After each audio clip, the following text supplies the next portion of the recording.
चलो ठीक आहे. टेक्निकलचा फर्स्ट चॅप्टर साऊंड सिस्टम. आधीच मी फिगर काढून ठेवलं आहे 2, कारण त्यानंतर काय होईल. नोट्स तुमच्याकडे आहे, डायरेक्ट बघू आता. साऊंड सिस्टममध्ये फर्स्ट टॉपिक आहे मायक्रोफोन. आपल्याला काय काय दिलं आहे, मायक्रोफोनचे डेफिनेशन काय, मायक्रोफोनचे टाईप्स काय, पण टाईप्समध्ये फक्त लिस्ट दिली आहे. लिस्ट काय ती मी 5-6 जे नाव आहे ते लिहून दिलेत. नंतर कॅरेक्टरिस्टिक्स ऑफ द मायक्रोफोन, आणि त्या लिस्टमधून 2 मायक्रोफोन जे आपल्याला एक्सप्लेन करायचे आहेत की आपल्या सिलेबसमध्ये. फर्स्ट वन आहे कार्बन मायक्रोफोन आहे, अँड सेकंड वन आहे डायनॅमिक टाईप मायक्रोफोन. त्याला अनदर नेम काय आहे, moving coil type microphone. So what is microphone. Microphone बघितला आहे तुम्हाला, लाईव्ह दाखवतो. हा मायक्रोफोन जो लावला आहे मी, हा काय, हा मायक्रोफोन. मायक्रोफोनचं काम काय आहे की मी जे बोलतो आहे साऊंड त्याचे कन्व्हर्शन इलेक्ट्रिकल सिग्नलमध्ये करतो. साधं आणि सिम्पल. मायक्रोफोनचे काम काय, मी जे बोलतो आहे म्हणजे साऊंड वेव्ह जी त्याचे कन्व्हर्शन कशामध्ये करतो, ते इलेक्ट्रिकल सिग्नलमध्ये करतं. ते इलेक्ट्रिकल सिग्नल केबल थ्रू सिस्टममध्ये जाईल. सिस्टममधून तो इलेक्ट्रिकल सिग्नल तुम्हाला जिथं पाठवायचं असेल, म्हणजे मी जे बोलतो जे ते रेकॉर्ड करून जिथं पाठवायचं असेल तिथं जाईल, आणि तिथून ते ॲम्प्लिफायर थ्रू लाऊडस्पीकरमधून परत साऊंड वेव्हमध्ये कन्वर्ट होऊन जाईल. आणि मग ते तुम्हाला आता ऐकायला येतं आहे. मग तुम्ही ज्या मोबाईलमधून ज्यावेळेस ऐकताय तुम्ही, तर तुम्हाला आउटपुट कोणाचे मिळतं आहे, मायक्रोफोनचं नाही, तुम्हाला आउटपुट मिळतं आहे लाऊडस्पीकरचं. याच्यानंतरच्या नेक्स्ट टॉपिक आहे. सो मायक्रोफोन मी यूज करतो आहे, लाऊडस्पीकर तुम्ही यूज करतात, आणि त्या दोघं गोष्टींच्या फर्स्ट चॅप्टरमध्ये आपल्याला स्टडी करायचं आहे. So microphone means, microphone is a transducer which convert sound pressure variation into the electrical signals of the same frequency and phase and of a same amplitude which is proportional to the sound variation. Sound variation म्हणजे काय, ज्यावेळेस मी बोलतो आहे तर sound wave निघत आहेत. मी बोलताना sound variation म्हणजे काय, साऊंड वेव्ह येत आहेत, बरोबर आहे. कमी जास्त आवाज येतो आहे म्हणजे व्हेरी होतो आवाज, आणि त्या व्हेरी होण्याचा जो प्रेशर असेल, सपोज मी आता इथे एक बोर्ड ठेवला आणि मग मी बोलतो तर त्या बोर्डवर एक प्रेशर येतं साऊंडमुळे.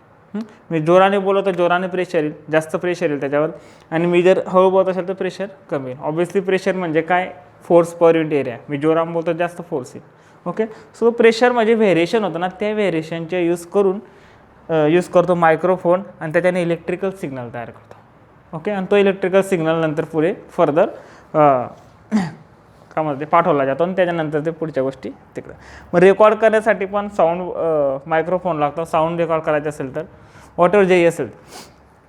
आता okay, microphone is the first link in a sound recording and transmission system. Obviously सिम्पलची गोष्ट आहे. तुम्ही साऊंड रेकॉर्ड करता त्यात फर्स्ट लिंक मायक्रोफोनच असेल. तुम्ही साऊंड बोलल्यानंतर पहिले कुठं जातं आहे सिस्टममध्ये. सिस्टम काय, मायक्रोफोन, केबल, मोबाईल, तुमच्या मोबाईल मध्ये सिग्नल, जे आपले टावर्स असतील ते टावर्स, ही एक सिस्टम आहे. आता आपली जी सिस्टम आहे सध्या आपण जी यूज करतो आहे, मी आणि तुम्ही, ते काय आहे, microphone, cable, mobile, tower, Jio असेल, एअरटेल असेल, जे पण असेल. नंतर तुमच्याकडे येणार इलेक्ट्रोमॅग्नेटिक सिग्नल, तुमच्या मोबाईलमधून लाऊडस्पीकर, आणि मग तुम्ही हे सर्व ऐकतायत. तर ह्या सिस्टममध्ये पहिली लिंक आहे, तर पहिली लिंक आहे मायक्रोफोन. हा जर नसेल तर पॉसिबलच नाही, कारण हा माझा साऊंड कन्वर्ट करणारच नाही इलेक्ट्रिकल एनर्जीमध्ये, तो जर नसेल तर. आणि ते जे इलेक्ट्रिकल सिग्नलमध्ये कन्वर्ट होत नसेल, इलेक्ट्रोमॅग्नेटिक रेडिएशनमध्ये कन्वर्ट होत नसेल, तर ते काहीच कामाचे नाही. Okay. So this is a first link for our system or any recording system. Characteristic जे बघितले मायक्रोफोनचे, तर फर्स्ट कॅरेक्टरिस्टिक आहे सेन्सिटिव्हिटी. तर सेन्सिटिव्हिटी मीन्स सेन्स, ऑब्व्हियसली एक फील करण्याचा हा जो वर्ड आहे, एक फील करण्यासारखा वर्ड आहे. सेन्सिटिव्हिटी म्हणजे किती सेन्स आहे, किती सेन्सिटिव्हिटी याच्यात असं म्हणतो आपण, म्हणजे त्याच्यात इंटेन्स किती येतो त्याच्या कामाबद्दल. Okay. So sensitivity of microphone, याच्यामध्ये आउटपुट जर बघितलं तर ते मिली व्होल्ट किंवा डी बीमध्ये मेजर केलं आहे. आता D B is a unit. Okay. And milli व्होल्टमध्ये किंवा व्होल्टेज याच्यामध्ये किंवा डी बी म्हणजे साऊंडच्या याच्यामध्ये मेजर केलं जातं. But for sound pressure of 1 pascal, what sound pressure of 1 pascal, एक पर्टिक्युलर प्रेशर, मी आत्ताच बोललो मायक्रोफोन काय करतो की माझ्या जो साऊंड आहे त्याचा जो प्रेशर असेल, प्रेशर व्हॅरिएशन त्याचं कन्वर्शन करतो, त्याच्या बेसिसवर चालतो. तो सेन्सिटिव्हिटी ऑफ एखाद्या मायक्रोफोनची सेन्सिटिव्हिटी ही डीबी मेजर डीबीमध्ये मेजर केलं ते for particular pressure 1 pascal. Okay. And frequency बघितली तर 1000 hertz, nearly equal to what 1000 hertz. Actually वेगवेगळ्या मायक्रोफोनसाठी वेगवेगळे ही रेंज. ओके, ती लक्षात ठेवायची. सेकंड कॅरेक्टरिस्टिक जे बघितलं आता सिग्नल टू नॉईस रेशो. आता नॉईस म्हणजे काय? डिस्टोरेटेड डिस्टर्बड आवाज जो आपल्याला डिस्टर्ब करत असेल. माझा आवाज येतोय पण त्याच्यासोबत फॅनचा पण आवाज येतोय. मी जर शांत राहिलो तर माझ्या आवाजपेक्षा तर मला फॅनचा आवाज खूप जास्त यायला लागेल. जोपर्यंत मी बोलतोय, बघा एकदम सिम्पलची गोष्ट आहे, मी बोलत नाही तर फॅनचा आवाज तुम्हाला जास्त ऐकायला येईल. पण ज्यावेळेस मी बोलायला लागतो तर मायक्रोफोन काय करतोय की फॅनच्या म्हणजे सराउंडिंगचा जो आवाज आहे, सराउंडिंगचा साऊंड आहे त्याला तो सेपरेट करून देतोय. काय करतो? सेपरेट करतो. तो नॉईज आहे ॲक्च्युली. सराउंडिंगचा जो साऊंड आहे त्याला तो बाजूला करतो. फक्त माझ्या प्युअर आवाज तुम्हाला आता ऐकायला येत असेल. थोडाफार फॅनचा आवाज येईल, पण ज्यावेळेस मी शांत होतो, मी बोलत नाही, त्यावेळेस फॅनचा आवाज जास्त ऐकायला येतो. तो मागे कुत्रा भुंकतोय त्याचा आवाज तुम्हाला जास्त ऐकायला येईल ज्यावेळेस मी बोलणार नाही त्यावेळेस. तर मायक्रोफोन काय करतो की जो आवाज ॲक्च्युली त्याला कन्व्हर्ट करायचा आहे तो आवाज कन्व्हर्ट करण्याचा ट्राय करतो. म्हणून मायक्रोफोन यूज करतो आपण. फक्त माझा आवाज इम्पॉर्टंट येतं, तो तुम्हाला ऐकायला पाहिजे. त्याच्या जवळ जे त्याच्या म्हणजे मायक्रोफोन इथं का लावतात? कारण मायक्रोफोनचं फंक्शनच हे की त्याच्यात जेवढा त्याच्या जवळ जो आवाज असेल त्याला तो कन्व्हर्ट करतो. लांबच्या आवाजाला तो इग्नोर करतो, एक प्रकारे इग्नोर करतो, त्याला सेपरेट आउट करतो. कारण त्याला त्याच्यामध्ये हे फंक्शन आहे की लांबचा आवाज म्हणजे हा एक प्रकारे नॉईज आहे. जस्ट लाईक फॅन, कुत्रा भुंकतो मागे तो, हा नॉईज आहे. नॉईज म्हणजे डिस्टर्बिंग थिंग्स, जे तो आपल्या कामाचं नाही पण मध्ये येतं आहे, जे इनपुट सिग्नलमध्ये नाही पण आउटपुट सिग्नलमध्ये दिसतं आहे. नॉईज हे फक्त सराउंडिंग याच्यामुळे नाही येत. मायक्रोफोनमध्ये पण काही प्रॉब्लेम्स असतात, काही रेजिस्टन्स असतात, त्याच्यामुळे पण एक नॉईज तयार होतो. तो पण जो इनपुट सिग्नलमध्ये नसेल, सराउंडिंगमध्ये आवाज जात नाही पण मायक्रोफोनमध्येच काहीतरी प्रॉब्लेम आहे त्याच्यामुळे नॉईज तयार होतो. पण प्रॉब्लेम काय आहे की तुम्ही डायरेक्टली नॉईज नाही मेजर करत. आपण मायक्रोफोन याचे कॅरेक्टरिस्टिक ज्यावेळेस नॉईज मेजर करतो, तो ज्यावेळेस नॉईजचे ॲनालिसिस करतो आपण, तर डायरेक्टली नॉईज मेजर करता येत नाही. म्हणून signal to noise ratio measure करतात. म्हणजे सिग्नल दिल्यानंतर त्याच्यामध्ये किती नॉईज आला आहे त्याच्या रेशो मेजर करतात. ओके. डेफिनेशन जर बघितली तर ratio in the dB of the output signal to the output in absence of sound. साऊंडच्या अब्सेन्समध्ये, आता मी नाही बोलणार म्हणजे साऊंड अब्सेंट नाही, मग तुम्हाला आउटपुट किती येतं आहे? तुम्हाला आउटपुट येतं आहे? येस, तुम्हाला आउटपुट येतं आहे. कसलं? फॅनचं आणि कुत्र्या भुंकण्याचे. हे 2 आउटपुट तुम्हाला भेटत आहेत ज्यावेळेस मी शांत असतो. हां, बट तुम्हाला गरज कसली? त्या आवाजाची गरज नाही, तुम्हाला गरज माझ्या आवाजाची. सो आउटपुट येतं आहे. मग ते केव्हा येतं? ज्यावेळेस मी बोलत नाही त्यावेळेस ते आउटपुट येतं आहे. मग रेशोज काय केलं तर की डीबी ऑफ द आउटपुट, म्हणजे मी ज्यावेळेस बोलतोय त्याच्या output to output in the absence of sound. Sound म्हणजे माझा आवाज ॲक्च्युली इथं जे आपल्याशी त्याच्याशी तुम्हाला लेणं देणं आहे, बाकी सोडत आहे. Okay. So signal to noise ratio असा डिफाईन केला तो. सेल्फ नॉईज जर बघितला तुम्ही तर तो जनरेटेड इनसाइड द मायक्रोफोन. मी आताच बोललो की कधी कधी मायक्रोफोनच्या मध्ये काहीतरी खराब असेल त्याच्यामुळे पण नॉईज तयार होतो, त्याला म्हणतात सेल्फ नॉईज म्हणतात.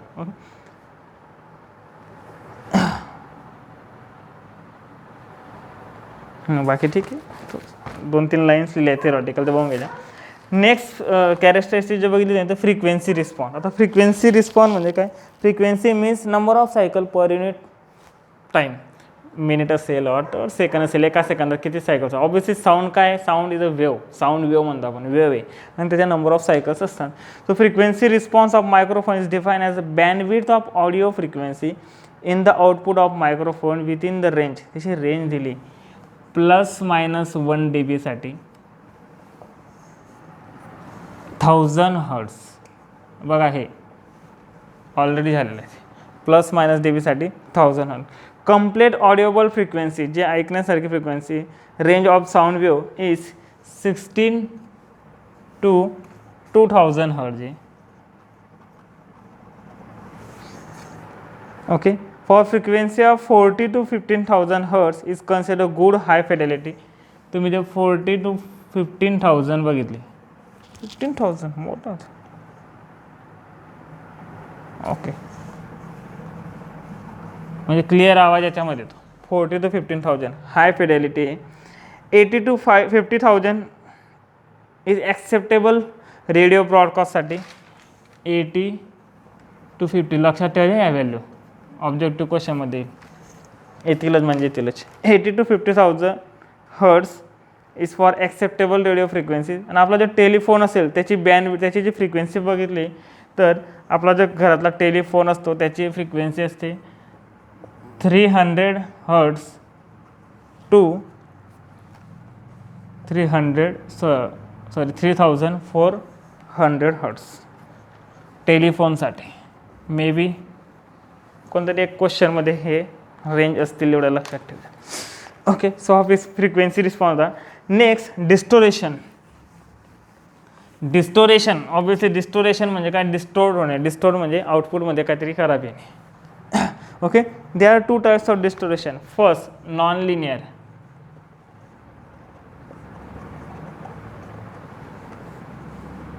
and second phase distortion.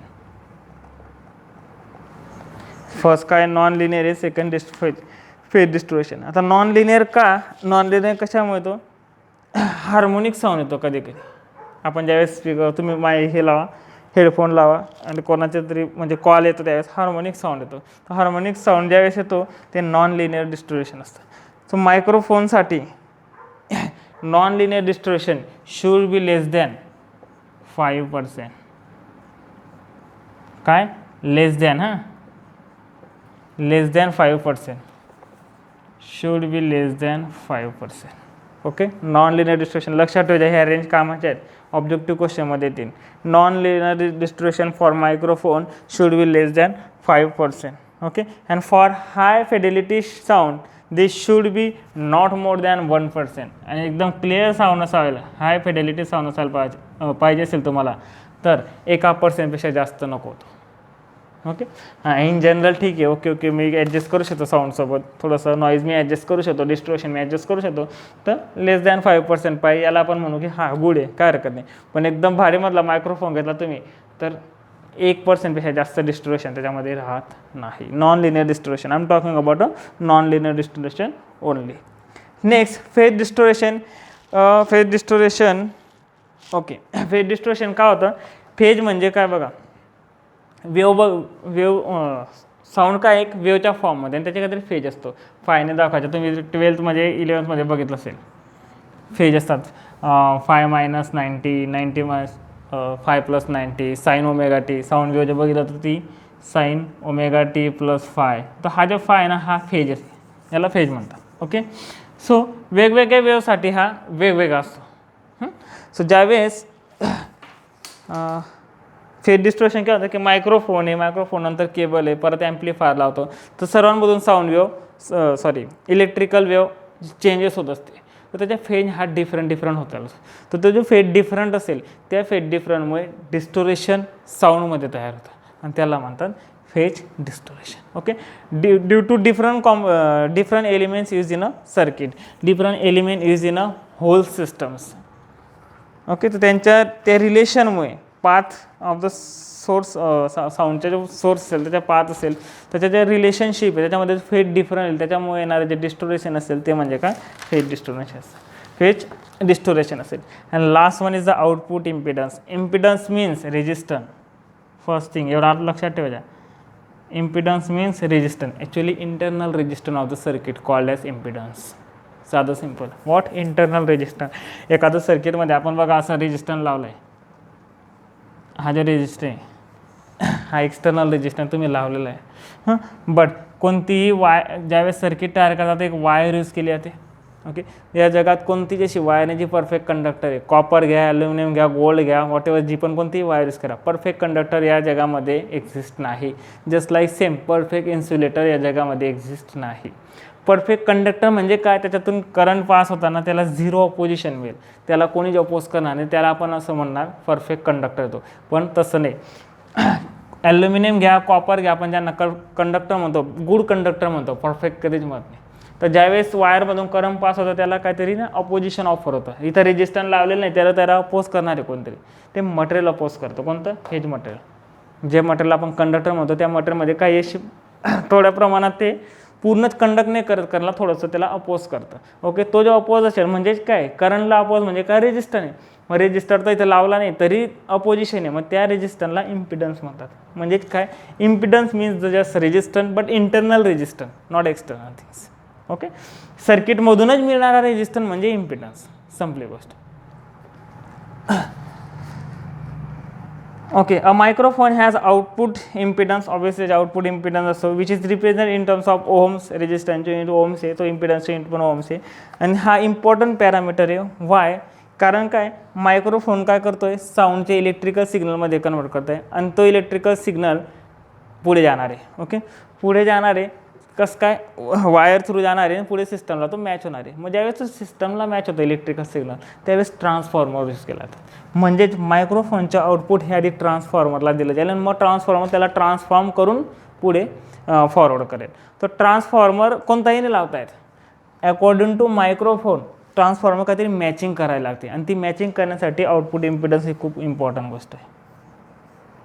Output impedance is very important parameter to matching the transformation with the microphone. एखाद्या मायक्रोफोनला मॅच करण्यासाठी ट्रान्सफॉर्मर कोणता यूज करणार ते मॅच करण्यासाठी output impedance is one of the most important things. अब इसके बाद टाइप्स आहेत.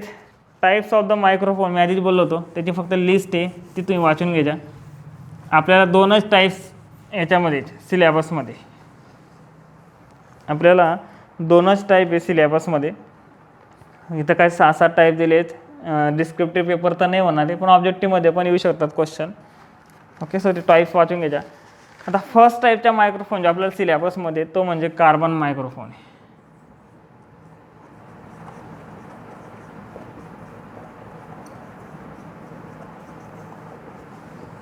तो म्हणजे काय, कार्बन मायक्रोफोन. टेक्निकलचे 2 चॅप्टर आहे माझ्याकडे, फर्स्ट अँड सेकंड चॅप्टर माझ्याकडे. त्याच्यातलं हे फर्स्ट चॅप्टर आहे. फर्स्ट टाईपचा मायक्रोफोन जो आहे तो म्हणजे कार्बन मायक्रोफोन आहे. कार्बन मायक्रोफोनची डायग्राम ही आधीच काढून ठेवली मी. This is a carbon microphone. This is a moving coil type microphone. याला डायनामिक पण म्हणतात. आधी हा बघू कार्बन मायक्रोफोन.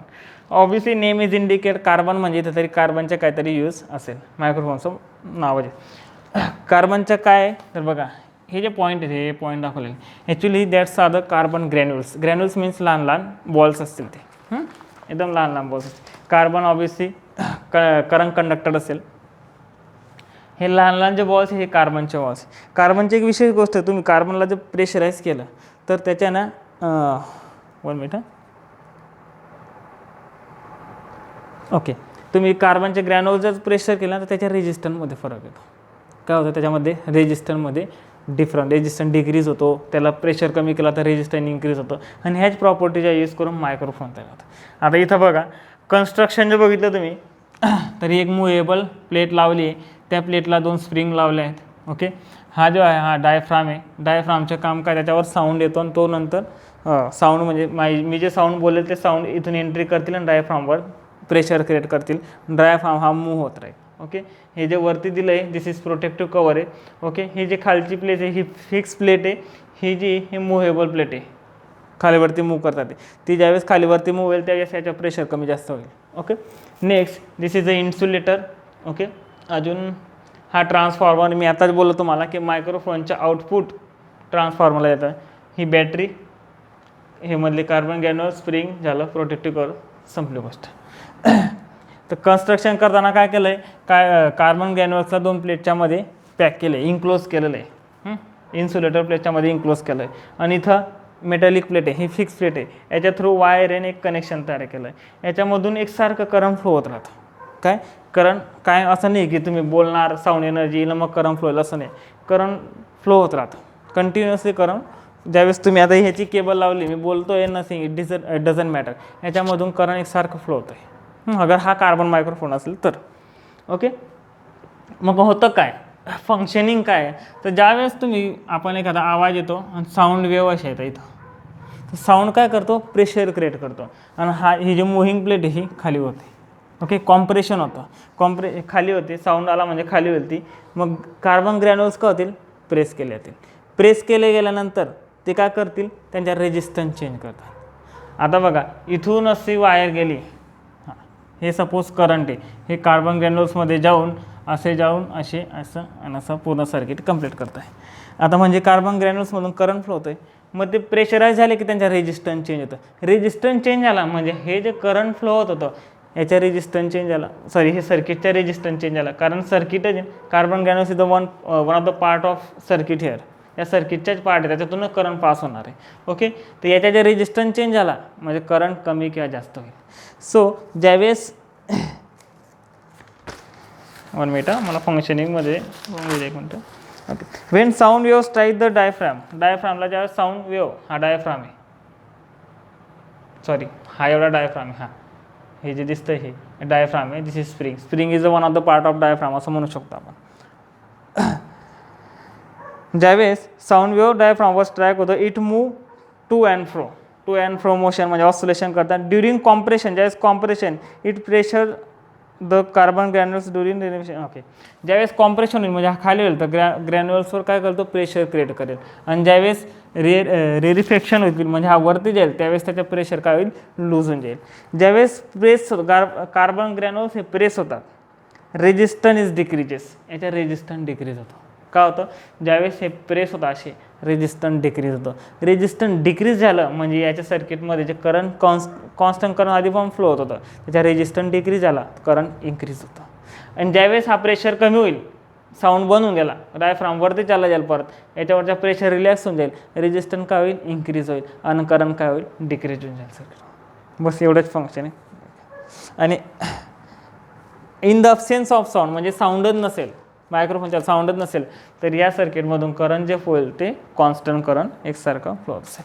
मग नेट रेजिस्टन्स काय कार्बन ग्रॅन्युल्सच्या, नेट रेजिस्टन्स जर बघितला तर तो स्मॉल आरने दाखवतात, तो एक capital R0 plus del R, हा net resistance of carbon granules. Capital R0 म्हणजे काय, resistance when there is no sound नसेल त्यावेळेसच्या रेजिस्टन्स सर्किटचा. ऑब्विसली असेल, मी आताच बोललो परफेक्ट कंडक्टर एक्झिस्ट नाही आहे जगामध्ये. ओके, सो हा रेजिस्टन्स काय आहे, ज्यावेळेस साऊंड नसेल त्यावेळेस. आणि हे काय, रेजिस्टन्स म्हणजे व्हेरिएशन होतं आहे ज्यावेळेस साऊंड येतो त्यावेळेस. Okay, so net resistance of carbon granules is by summation of resistance when there is no sound plus resistance variation because of the sound. Okay, so आता याचे कॅरेक्टरिस्टिक्स परत त्याच सर्व जे मायक्रोफोनचे कॅरेक्टरिस्टिक बघितलं आपण तेच. फर्स्ट काय होतं, सेन्सिटिव्हिटी.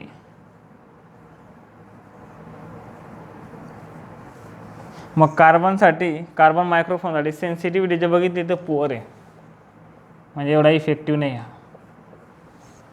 पुअर आहे ती, सॉरी शिट व्हेरी हाय,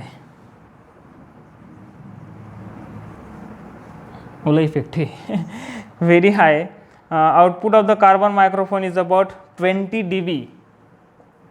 मी आधी सांगितलं sensitivity is always measure in dB below the 1 volt, below the 1 volt, एका व्होल्टपेक्षा कमी व्होल्टेजला आपण तर 20 dB एवढी सेन्सिटिव्हिटी देतो. Signal to noise ratio second,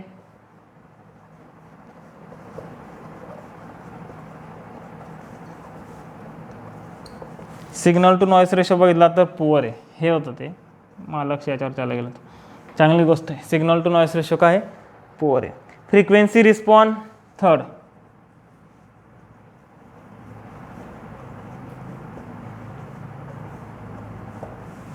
frequency response बघितला तर it has frequency response of 200 to 5000 Hz. Okay, and therefore unsuitable for high fidelity work. The response peak is about this overall. Okay, high fidelity वर्कसाठी हा carbon microphone एवढा use केला जात नाही, त्याची जी frequency response आहे 200 to 5000 हर्ट्जपर्यंत आहे. Distortion high, that's a negative point. Distortion काय, हाय म्हणजे डिस्टर्बड साऊंड्स तुम्हाला खूप ऐकायला येणार आहे. आउटपुट इम्पिडन्स 100 ओम,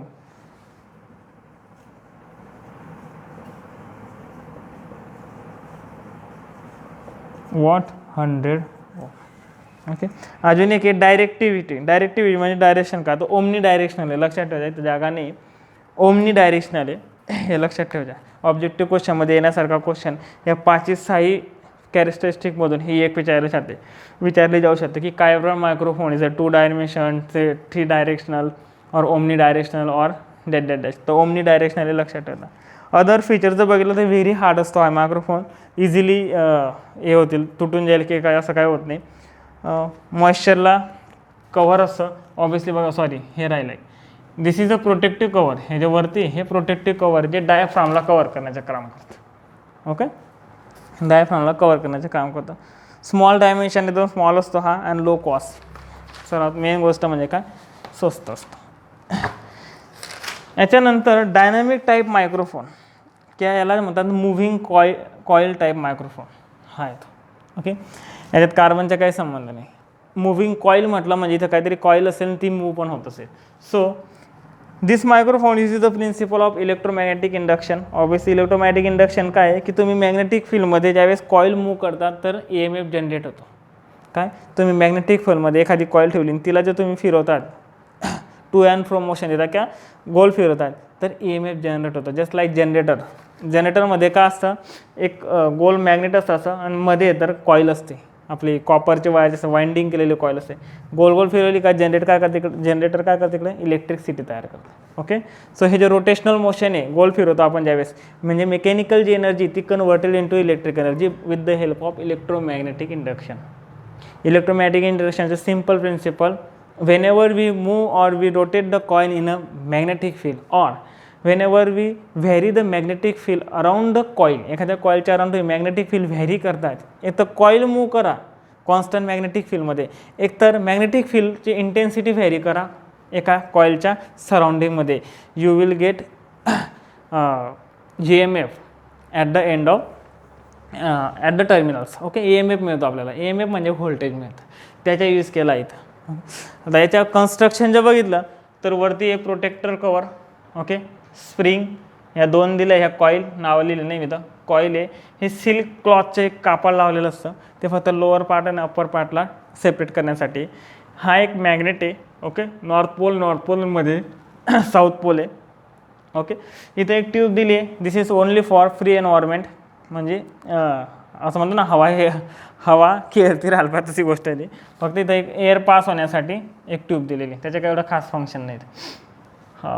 हो गया, संपली गोष्ट. आता याच्यात जर याच्या फंक्शनिंग जर बघितलं working, Wien sound wave strike the diaphragm कुठे आहे, ऑब्वियसली हा डायफ्राम इथं जो स्प्रिंगला अटॅच केलेला आहे. ओके, थ्रू मॅग्नेट अटॅच केला आहे. स्प्रिंग काय की मूव्ह होण्यासाठी जास्त इझी व्हायला पाहिजे म्हणून स्प्रिंग लावल्या आहे. इथं पण स्प्रिंग होते बघा, इथं पण डायफ्रामला स्प्रिंग लावलेली. ओके, जेणेकरून डायफ्राम इझिली मूव्ह व्हायला पाहिजे साऊंड प्रेशर साऊंड आल्यावर. सो वर्किंग काय, when the sound wave strike the diaphragm it move and hence the coil move in out in the magnetic field. बघा डायफ्राम मूव्ह होईल म्हणजे coil कोणाला डायफ्रामला connected आहेत म्हणजे कॉईल मूव्ह होतील.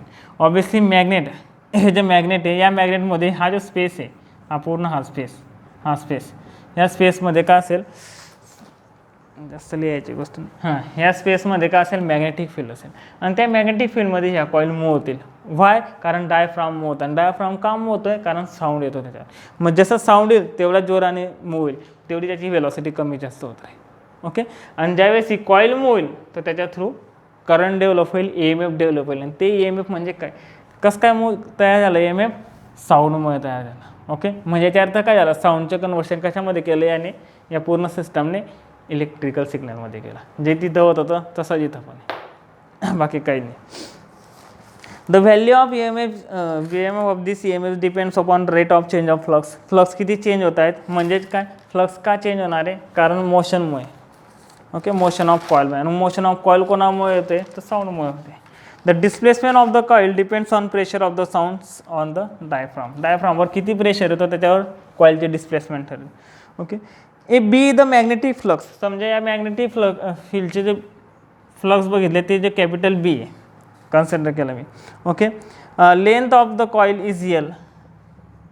Length काय कॉईलची, या कॉईलची लेंथ काय L घेतली. Okay, metre. And V is the velocity of diaphragm, साऊंडमुळे डायफ्राम मूव्ह होणारी वस्तूला वेलॉसिटी असेल काहीतरी. तर EMF जे जनरेट होतो तो काय d∅dt इज इक्वल टू, एक थोडासा फॉर्म्युला आहे बाकी काही नाही, b into change of area per second of area. Okay, आणि चेंज ऑफ एरिया म्हणजे काय length of conductor into distance move per second. Conductor किती मूव्ह होतं डिस्टन्स तो म्हणजे त्याला इंटू लेंथ म्हणजे काय एरिया होईल. So finally BLV. EMF जो जनरेट होणार आहे तो कशावर डिपेंड करेल, बी मॅग्नेटिक फील्डवर, length of conductor and velocity of the conductor. Velocity of कंडक्टरवर डिपेंड करतो. याचा अर्थ काय की डायफ्रॅमची किती व्हेलॉसिटी त्याच्यावर डिपेंड करतो आहे, आणि डायफ्रॅमची व्हेलॉसिटी कशावर डिपेंड करते की साऊंड किती येतो आहे त्याच्यावर. म्हणजे साऊंडवर EMI हा डायरेक्टली डिपेंडेबल आहे. जेवढा जास्त साऊंड तेवढी जास्त व्हेलॉसिटी. डायफ्रामची व्हेलॉसिटी ऑफ डायफ्राम जास्त म्हणजे कॉईलची व्हेलॉसिटी जास्त म्हणजेच EMF जास्त. ओके, सो असं त्याचं कन्व्हर्शन होतं. त्याची बी कॅरेक्टरिस्टिक्स सेम आहेत. सेन्सिटिव्हिटी बघितली तर त्यावेळेस 20 dB होती, इथं 90 dB. किंवा मायक्रोव्होल्ट्समध्ये 30 मायक्रोव्होल्ट्स आहे किंवा इथं 90 dB आहेत. Okay, signal to noise ratio तिथं फक्त पुअर दिला होता, इथं दिलं आहे 30 dB. आठवून ठेवा. फ्रिक्वेन्सी रिस्पॉन्स 60 Hz टू 8000, याच्या जागेवर 200 टू 5000 आहे, इथं 60 Hz टू 8000 आहे. तुमच्याकडे नोट्स आहे बघून घ्या. डिस्टोरेशन लेस दॅन 5%, इथं डिस्टोरेशन हाय होतं. कार्बनच्या वेळेस का होतं डिस्टोरेशन हाय होतं, याचे distortion less than 5%. Distortion less than 5% म्हणजे that's a good things. Okay, आणि output impedance quite low, it's about 25 ohms. तिथं आउटपुट इम्पिडन्स होता 100 ohms कार्बन मायक्रोफोनसाठी, याच्यासाठी फक्त 25 ohms आहे. क्वाईट लो आहे. That's one of the important thing. बघा, output impedance जेवढा कमी असेल तेवढा याच्या आउटपुट बेटर असेल. म्हणजे इम्पिडन्स कमी म्हणजे अपोज करणारा कमी, तेवढा हा जास्त करंट पास करेल, तेवढा हा जास्त तुम्हाला क्लिअरिटी देईल साऊंडमध्ये, तेवढं रेकॉर्डिंगमध्ये. ओके, अदर फीचर्स बघितले तर एक्सटर्नल बायसची गरज नाही याला एक्सटर्नल बायसची गरज आहे. आता एक्सटर्नल बायस म्हणजे काय तर मी आधीच सांगितलं तुम्हाला की साऊंड नसेल त्याच्यामधून करंट फ्लो होईल का, यस ऑब्वियसली करंट फ्लो होईल. ते कोणतं असेल कॉन्स्टंट करंट. इथं साऊंडमुळे करंट नाही फ्लो होते, इथं साऊंडमुळे काय व्हायचं कार्बन मायक्रोफोनमध्ये, साऊंडमुळे काय होतं करंटमध्ये व्हेरिएशन यायचं. साऊंडमुळे त्या रेजिस्टन्स चेंज व्हायचे आणि करंट कमी जास्त व्हायचे. ओके, करंट फ्लो साऊंडमुळे व्हायचे नाही. करंट का फ्लो व्हायचे, कारण इथं आपण बॅटरी लावली. मग ज्याही इलेक्ट्रॉनिक इन्स्ट्रुमेंटला त्याचे जे ॲप्लिकेशन आहे त्याच्यामुळे त्याच्यामध्ये करंट तयार होत नसेल, एक्स्ट्रा बॅटरी लावलेली, जस्ट लाईक ट्रान्झिस्टरमध्ये बघा 2 बॅटरी असतात. ह्या बेस करंटसाठी एक बॅटरी असते आणि कलेक्टर करंटसाठी एक बॅटरी असते. ते त्याच्या आउटपुटशी काही संबंध आहे, इनपुट आउटपुटशी काहीच संबंध नाही त्याच्या, ऑलरेडी असतात त्या बॅटरी. याच्यात पण करंट एकसारखं फ्लो होत राहील. तुम्ही साऊंड वेव्ह येते का नाही तुम्ही एका बंद रूममध्ये ठेवून द्या, त्याच्यामधून करंट फ्लो होत राहील. व्हाय, बिकॉज ऑफ दिस बॅटरी. म्हणजे ॲप्लिकेशन त्याला ॲप्लाय करण्याच्या आधी त्याच्यामध्ये ऑलरेडी करंट फ्लो केलं जात आहे. एक्स्ट्रा बॅटरी लावून त्याला म्हणतात बाईस करणं, त्याला म्हणतात काय बाईस करणं. याच्यामध्ये बॅटरी नाही, याला एक्सटर्नल बाईसची गरज नाही, पण याला एक्सटर्नल बाईसची गरज होती. ओके, सो याचा हा एक फीचर्स आहे की याला एक्सटर्नल बाईसची गरज नाही, याला बॅटरी लावायची गरज नसते. आणि लांबून पण हा आवाज म्हणजे 25 सेंटीमीटरपासून पण आवाज तो कॅप्चर करतो, हे पण एक त्याचे फीचर आहे. ठीक आहे, आता लाऊडस्पीकर राहिला आहे म्हणजे परत एक लेक्चर होईल, हे चॅप्टर संपून जाईल. तर लाऊडस्पीकर आपण आता नेक्स्ट लेक्चरमध्ये बघू, ते त्याच्यापेक्षा लहान आहे.